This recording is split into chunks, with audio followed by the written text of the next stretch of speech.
Psalm 21, I'm going to read verse 7. For the king trusts in the Lord, and through the mercy of the Most High, he shall not be moved. I want to talk from the subject, a God worth trusting. A God worth trusting. Here in this particular text is a Psalm of David written to the chief musician. Here in Psalms 20, the people prayed for David and prayed that God bless David in battle.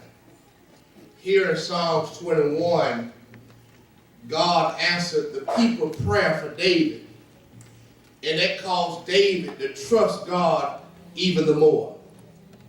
When God answers your prayer, you have a tendency, you incline to the motions of trusting God even more. But I realize we live in a generation, that folks don't trust God or nobody. We live with kids. We're dealing with the Z generation now, the millenniums prior to the Z generation. They don't trust nobody.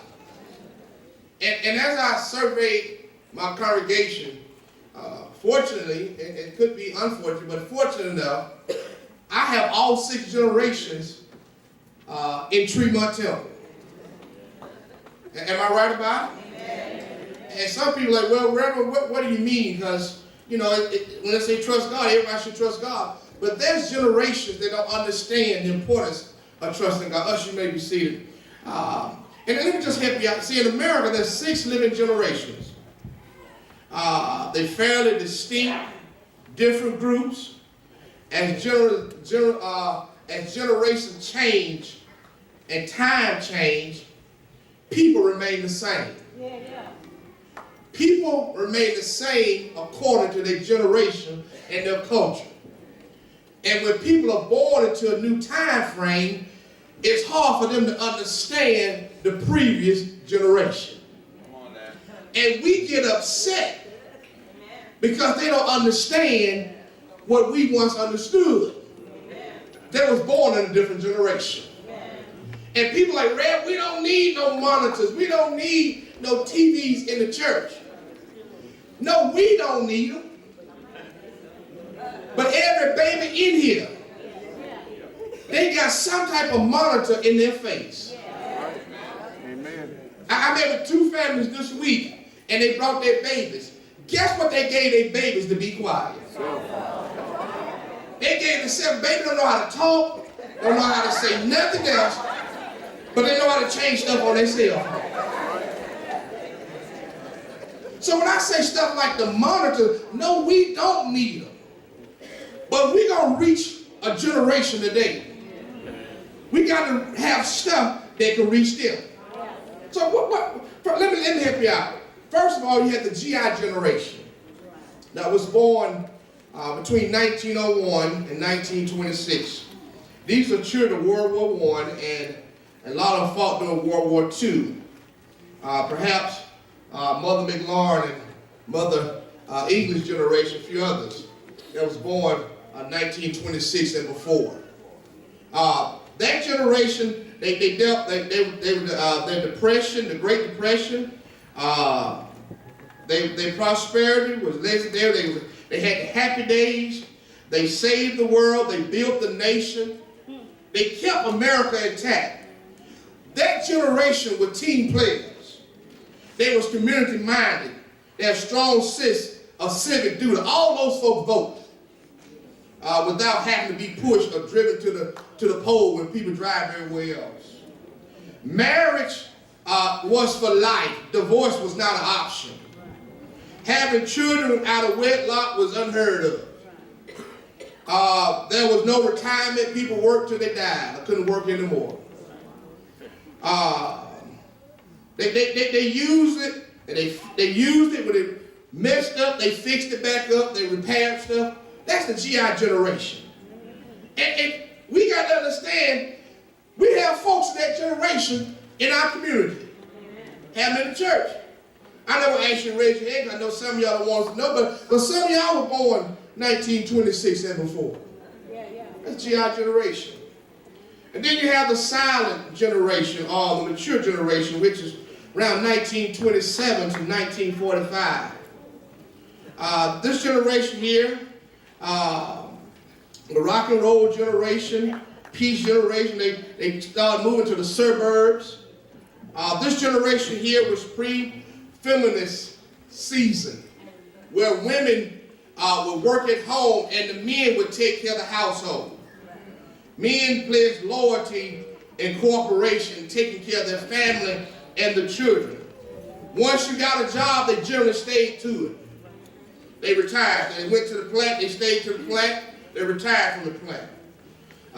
This generation produced very few jobs for women, perhaps teachers, nurses, and secretaries. And guess what? We had that generation at church. The Big Bang, the swing music, marriage was still for life in this generation. Having children out of wedlock was beginning to be accepted, but not much.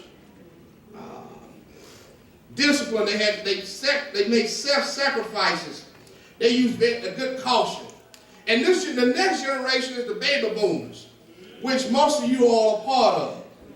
That was born from 1946 to 1964-65. And the baby boomers up to this last generation was the biggest generation. It happened after the wars, the last major war. Their job was help to try to stay revolutionary between the 60s and 70s.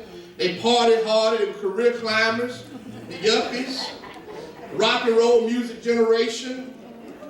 They ushered in the free love in society, non-violent protests, which sometimes trigger violence.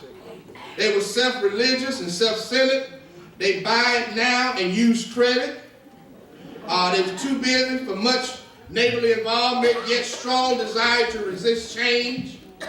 This generation was the first generation to have their own TV in the house. The first divorce was introduced in this generation. Because prior to this generation, marriage was seen as the first institution of God. And because before sin, marriage was the only institution that God had made, everything else came after sin. And so really, marriage is almost made for perfect people. That's why we have so much trouble in it. Because God made marriage before sin came in. And marriage also gives a sense of financial security in homes. Listen, ladies, I'm not telling you what to do. You can do what you want to do. But a 2-house income before little Ray get here is better than 1 income. I know he tell you he loves you, and he gonna spend the rest of his life with you, and he gonna do all this stuff for you. But once 9 months later, a lot of time, Leroy going somewhere else. I'm not meddling nobody's business. But even if, I know you say, well, I got me a good job, I make good money. But it's hard to take Ray to basketball practice, Shaniqua to cheerleader practice, and Jessica to band practice all by yourself. You need some help. And so marriage also give a sense of unity. And even our churches, we marriage couples, people that church that have married couples in them, they more financially stable than churches that have single folks in them. Because if you got a single mama, it come down to paying the pastor anniversary, church anniversary, tithe, or putting milk in the refrigerator for a little baby, guess what's going to win out? You got that right. And I don't want you to give nothing to the church and your baby needs some food in the house. Because you're going to come to the church anyhow. So the baby boomers was the largest generation. They worked hard. And they're going to receive most of the Social Security and retirement. Because there's so many of them. So Scott said, thank you.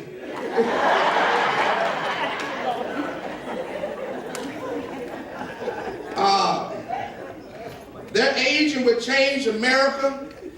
They lived long. And the problem with that is, it was a lot of them.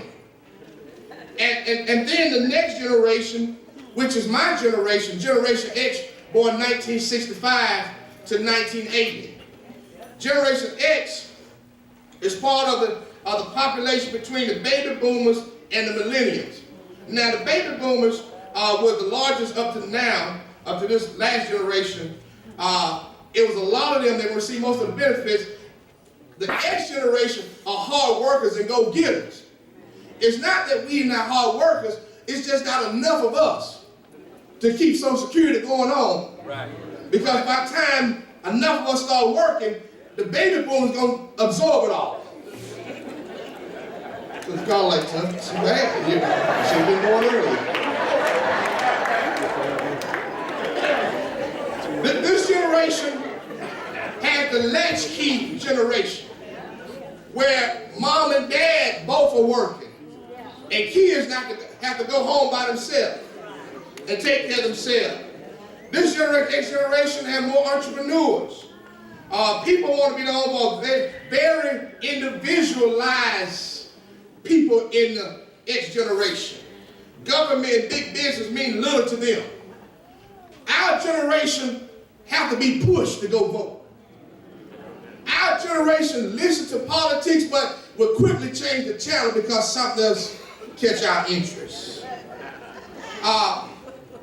They don't feel like a generation. We feel just like a people. They raise their children. They live in their own house. They're more concerned with themselves than anybody else. They tend to commit to self rather than organizations. They'll join the organization, but sometimes won't stick around. People that join my church with the baby boomers, they still here. They don't care how mad I make them. They ain't going nowhere.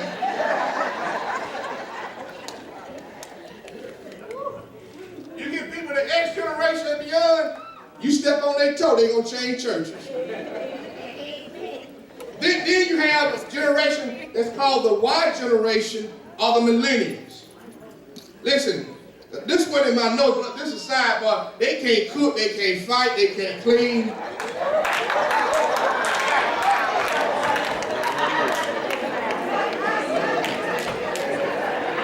That's some other stuff, but they can text, but they can't use good English and texting anymore. This generation is born between 1981 and 2000. AKA the 911 generation. They're nurtured by omnipresent parents, optimistic and focused. They somewhat respect authority, but don't trust it. In this generation, falling crime rates have taken place. Teen pregnancy reduction has taken place. This generation, they schedule everything. You just can't say, hey, can you meet me at 4 o'clock? Well, at 4 o'clock I have some plans. They have a schedule already. They feel the enormous pressure of academic pressure. You know, when I made a C in school, I was cool. But this Y generation, if they make a C, they panicking. Or satisfied with failure. They prefer digital literacy. They'll rather text what they have to say than write it out. So that's why you don't get upset when people are texting in church. That's their generation. You used to write notes. It's the same thing. And some of you still write notes and leave what you wrote on the program. I see something. I'm talking, who's she talking about? I'm saying, who's sitting right here? So if you're going to write notes, please take the paper with you. They have been told over and over again they are special and they expect to be treated special. This generation, yet very much entitled. The Y generation, they want stuff that they didn't work for. Kids, you see how your parents feel about you, don't you? They do not live to work. They prefer a more relaxed work environment with lots of hand-holding and accolades. Back in the day, you could tell people, do this to get it done. The Y generation, these millennials, you got to tell them and almost hold their hand. Listen, if I got to tell you how to do it and hold your hand, I need to get rid of you and get somebody else.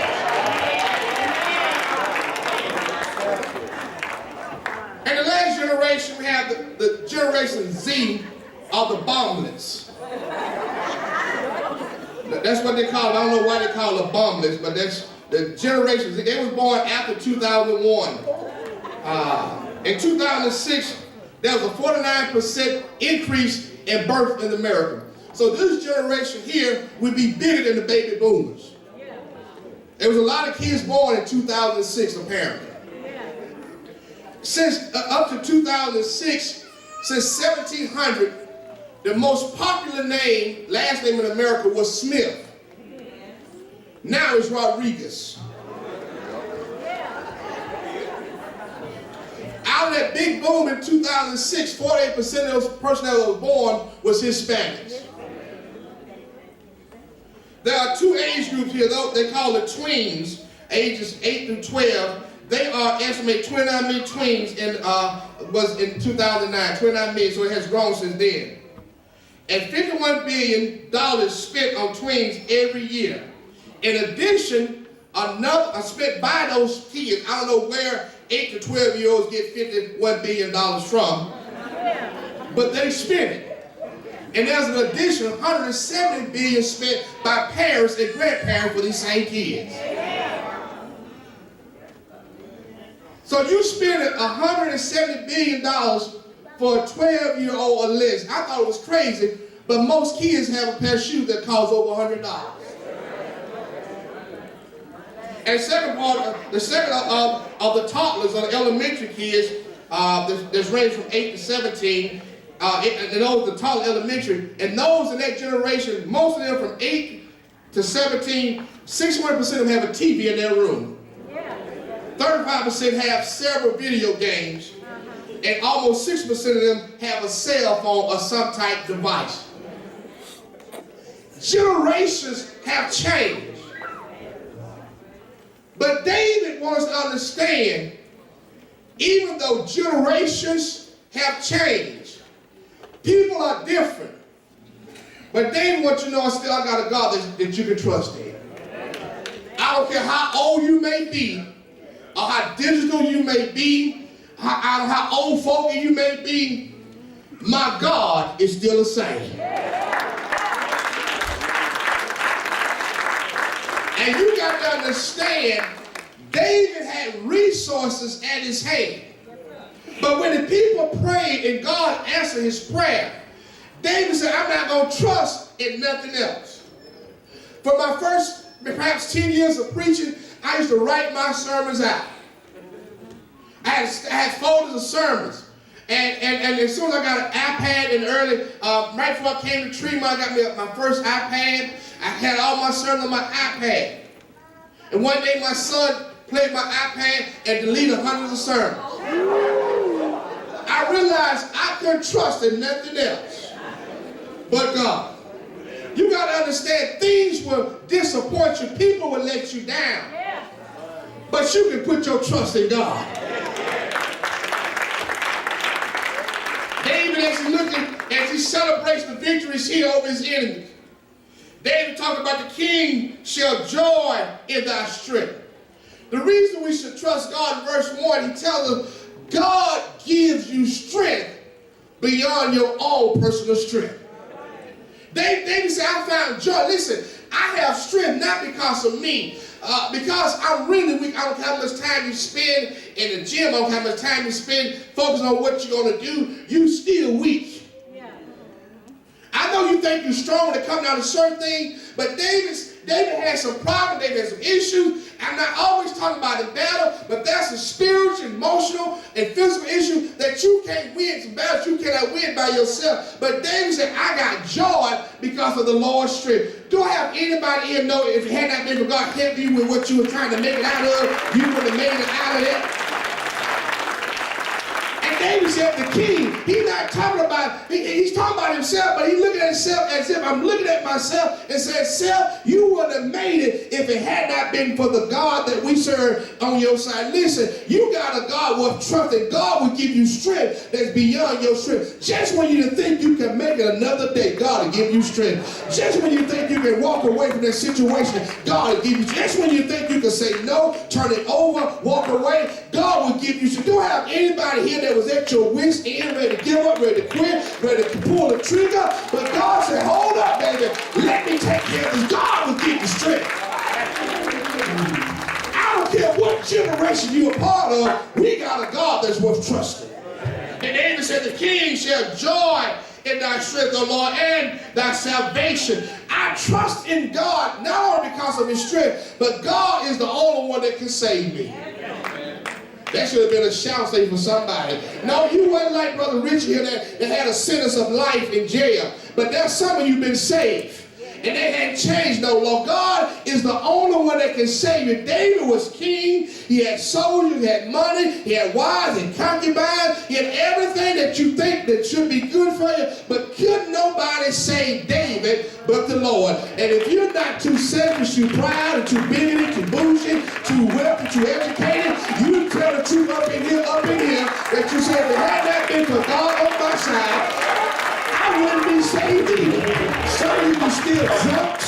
Some of you can still smoking dope. Some of you still be a homeowner. Some of you can still die in your sickness. But I thank God that he saved me. Anybody here glad that God has saved me? I'm not just talking about saving you from hell's fire, but the accident didn't kill you. Your trouble didn't kill you. Your lifestyle didn't kill you. Anybody here glad that you can trust in a God that can save you? He said, in thy salvation, how great shall he rejoice. You know how David, verse 1 and 2, he talking as if he's not talking about himself. Sometimes you got to look at yourself and just say, self, you know you blessed. You do it anyway. I saw some of y'all last night. I know before you left the house, you said, you know I'm going to do it. I saw some of y'all. You get sharp, you think you got it together. Oh, I got this thing. And Brother Gerald, the ladies, they talk a little different. They say, oh, I done beat this face. I done beat this face, what you mean? To beat that face means this makeup is looking good. I'm learning. They say stuff like, oh, I'm slaying. I'm like, slaying to what you, no, slaying me. When I walk in, I'm killing them as I walk by. So I'm learning. See, when you beat that face and you slam when you walk in and you tell yourself I'm doing, that's how you got to tell yourself when you blessed, you got to say, I know I'm blessed because he woke me up this morning. I know I'm blessed because he kept me alive. I know I'm blessed.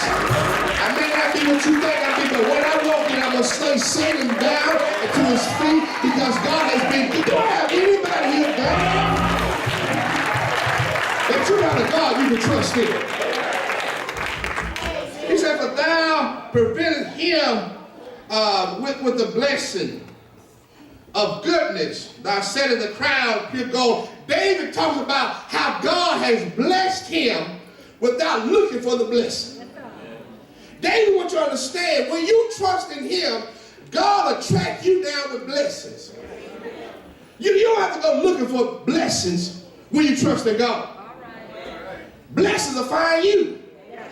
And as David talked about that, you got to realize, number 3, because I trust God, God can bless me more than I can ever bless myself. That's why I say things, God can do stuff for me that I can't do for myself. When you trust God, God will bless you more than a promotion, more than another degree, more than another position, more than more square footage in the house. When you put your trust in God, God is pouring stuff on you as the sauce with good meat. See, when you got good meat, it'll make its own sauce.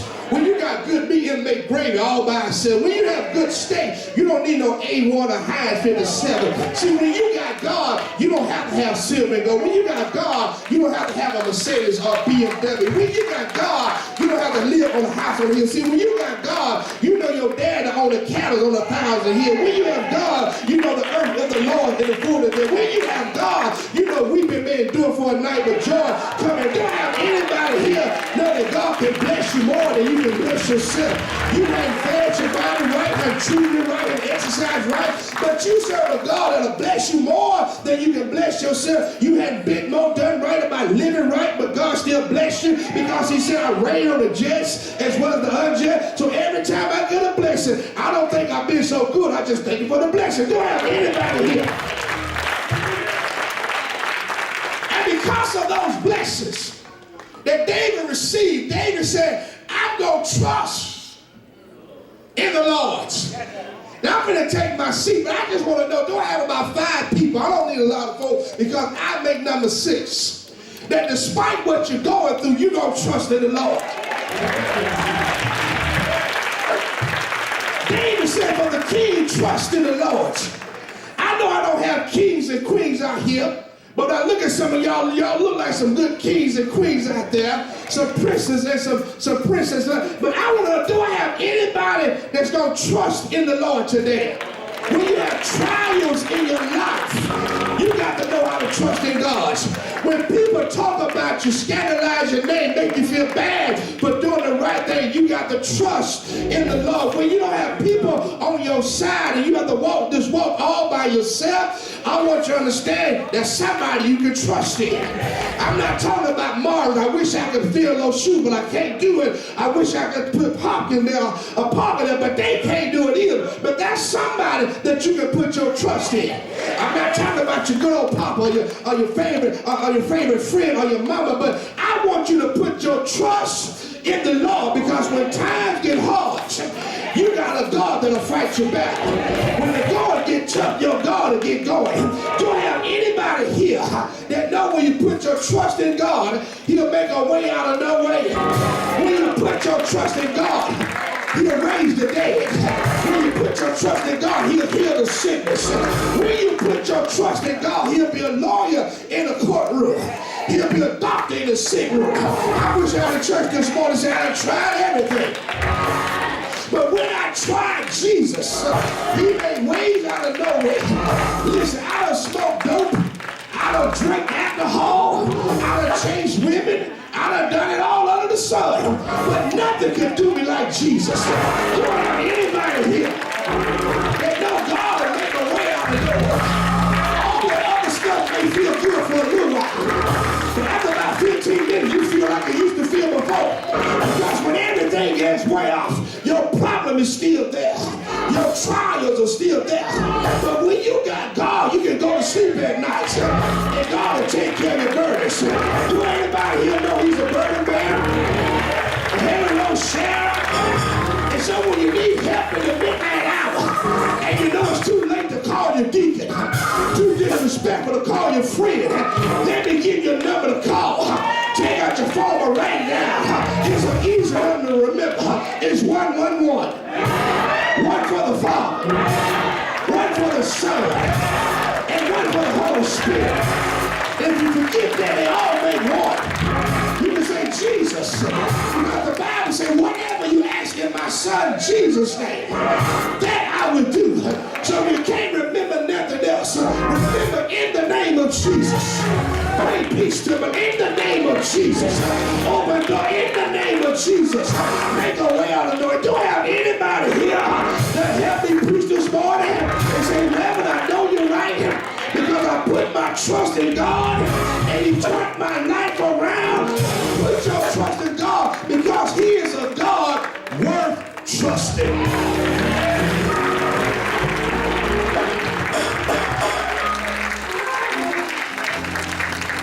Don't give up on God, because he haven't given up on you. Keep trusting God. And see, we get our feelings hurt because we put our trust in the wrong folks.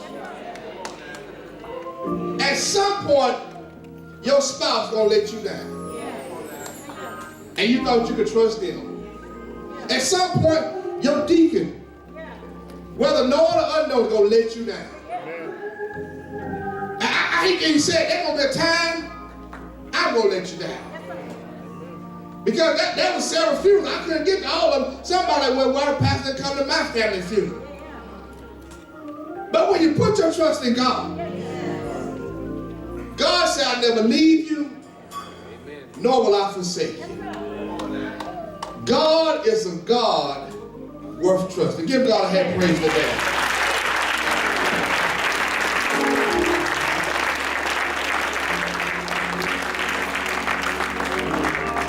He give you strength. He give you salvation. And he can bless you more than you can ever be blessed. That's why I trust God. I trust God, honor, because there have been times I had layoffs. Been laid off and family get tired of helping you after a while. But I said, God, you told me if I tired. I had been tired before I got laid off, and God opened up the doors for me. Sister Kate, I trust God because we don't always go to the doctor like we should. Some of y'all living with stuff that you should have died of, but you didn't know you had it. But you got to trust in God. And so instead of dying, he gave you a few more days to live, to give you life. You got to learn to put your trust in God. You had your trust in a relationship, that marriage, and that you thought was going to work, and you didn't want to work on it, he didn't want to work on it, she didn't want to work, and y'all just gave up on God. But if you trust God, God will see you through some stuff. Don't have anybody here that know God to do it for you. Let him stand all over the building.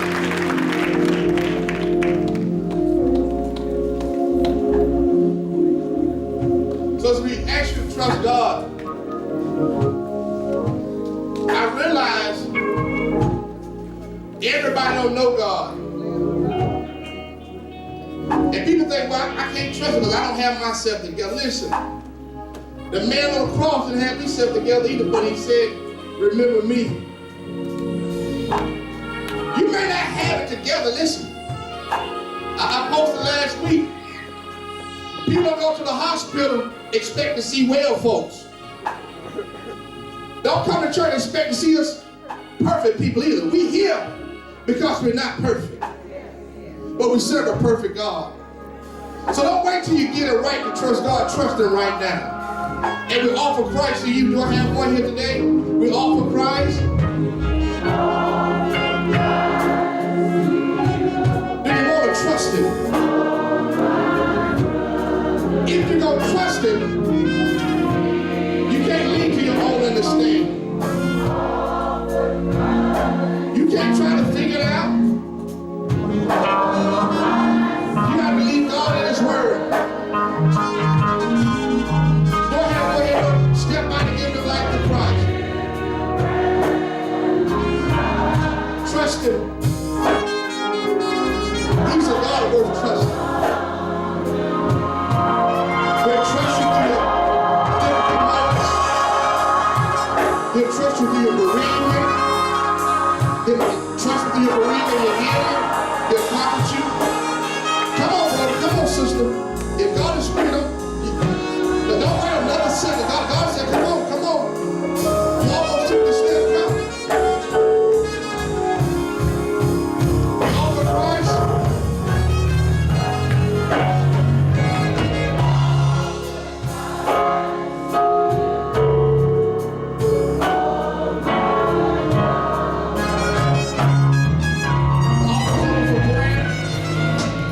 If you desire prayer, the altar is open for you.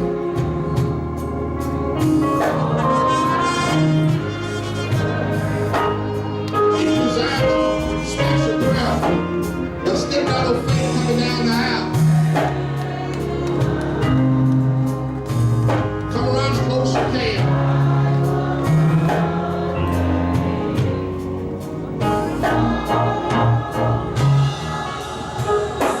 Nobody has to know, but we know God is able. Come on up close you can.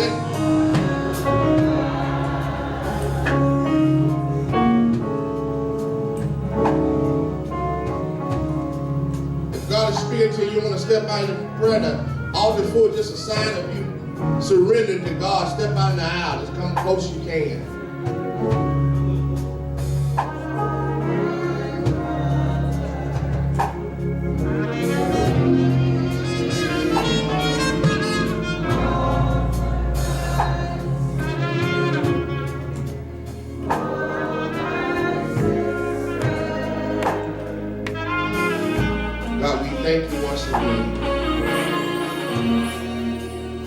We cannot thank you enough. I didn't understand it, but I understand now more and more what David did. When he said, if I had 10,000 tongues, I couldn't thank you enough because you've done so much that it cannot be numbered. And now, God, you have your people here at the altar. They come for various reasons. I don't know, but God, you already know. Someone came for a healing because of a sickness that will not leave. Someone comes for financial direction. They just can't seem to get it together, God. Someone need a job. Someone need a relationship mended back together. God, someone come to have family members that won't get along in the family, won't even speak to one another, God. Someone have children that they don't know how to respect their parents, and parents are trying to figure out how to lead them. But God, wherever it may be, God, we're going to give it to you right now. Someone may be struggling with depression, struggling with an addiction. We know there's nothing too hard for you, God. God, we cannot fix it by ourselves. And right now, God, we're going to put all our trust in you, God. Mend every relationship. Bind up Satan's hand that come to steal, kill, and destroy. We rebuke him right now in the name of Jesus. He will not have no reign. He will not get joy out of our failure. And we rebuke him right now in the name of Jesus. We speak life into your family, God. Someone dealing with children that may be behind bars right now. God, touch them right now, God. Someone dealing with a loved one that's in the hospital at the last few breaths of life right now, God. Someone dealing with bereavement, God, don't know how they're going to make it another day. But God, I want you to remind them that you'll never leave them nor forsake them. We're going to put our trust in you, God. Even when it hurts, we're going to trust you, God. When we don't fit, God, let us trust you like never before, God. And when your people give it to you right now, God, let us lay our burdens down here at this altar to never pick them up again, because you are a God worth trusting. God, let us leave here knowing that you have already worked it out. And we count it done. Fix us, that we may be made whole. And we thank you in advance. It's in Jesus' name we do pray. Let your heart say amen, amen, amen. Give somebody a hug.